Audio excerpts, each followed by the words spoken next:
అనే అర్థాన్ని కూడా నిఘంటువులు వర్ణిస్తాయి.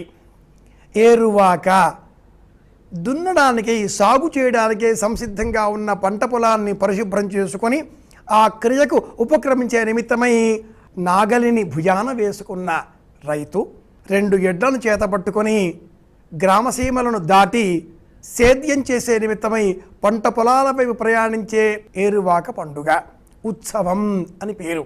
పూర్వకాలంలో ప్రతి గ్రామానికి కూడా ఒక ముఖద్వారం ఉండేది. ఈనాటికి ఈ ముఖద్వారాలు ఆధునికంగా నిర్మిస్తున్నారు. కానీ పూర్వకాలంలో ఈ ముఖద్వారము జనపనారలతో నిర్మించేటటువంటి వారు.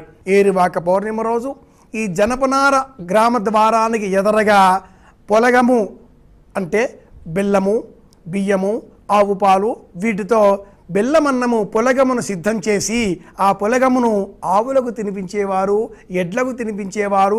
తాము